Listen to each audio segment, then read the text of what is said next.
તો ડીસામાં સર્જાયેલ અગ્નિકાંડમાં 21 લોકોના મોત થયા બાદ સમગ્ર ગુજરાતમાં અલગ અલગ પ્રતિક્રિયા સતત સામે આવી રહી છે।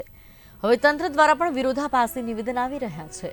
આ કમકમાટીભરી ઘટના પાછળ વહીવટી તંત્ર પણ એટલું જ જવાબદાર હોવાની ચર્ચા થઈ રહી છે, કારણ કે બનાસકાંઠા જિલ્લાના ઉચ્ચ અધિકારીઓ પણ આ ઘટનાને લઈ પોતપોતાના અલગ અલગ નિવેદન આપી રહ્યા છે, જેથી કોનું નિવેદન સાચું છે તે પ્રશ્ન ઊભો થયો છે। આ મામલે જિલ્લા કલેક્ટર અને જિલ્લા પોલીસ વડાના નિવેદનમાં વિરોધાભાસની સ્થિતિ છે। એક બાજુ જિલ્લા કલેક્ટર કેમેરા આગળ સ્વીકાર કરી રહ્યા છે કે અહીંયા ફટાકડા બનાવવાની કામગીરી ચાલી રહી હતી, તો બીજી બાજુ જિલ્લા પોલીસ વડા જણાવી રહ્યા છે કે અહીં કોઈ પણ જાતના ફટાકડાનું ઉત્પાદન થતું નહોતું। હવે આ બંનેમાં સાચું કોણ અને ખોટું કોણ તે મોટો સવાલ છે। જેમ મેં વાત કરી એમ પ્રચંડ વિસ્ફોટના લીધે સમગ્ર ફેક્ટરીનો આરસીસી સ્લેબ એક સાથે ધરાશાયી થઈ ગયો હતો। આરસીસી સ્લેબના કાટમાળને જેસીબી તથા અન્ય મશીનરી દ્વારા દૂર કરવાની પ્રક્રિયા હાલમાં ચાલુ છે। જેમ જેમ કાટમાળ દૂર થઈ રહ્યો છે તેમ તેમ ડેડ બોડીઝ પણ રિકવર થઈ રહી છે। હાલમાં કુલ 13 જેટલી ડેડ બોડીની રિકવરી થઈ છે તથા કાટમાળને દૂર કરવાની પ્રક્રિયા હાલમાં ચાલુમાં છે।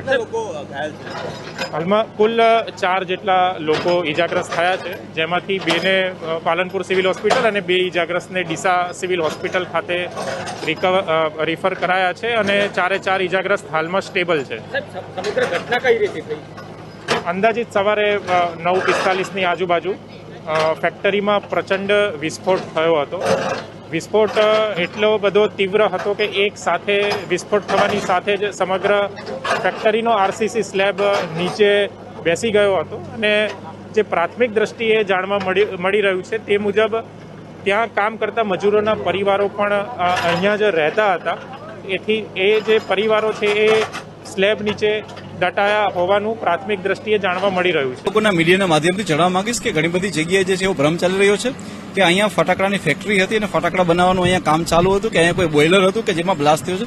તો આપણે જણાવીશ કે અમારી આખી એફએસએલની ટીમ અહીંયા છે, અમારા ટેકનિકલ એક્સપર્ટ અહીંયા છે।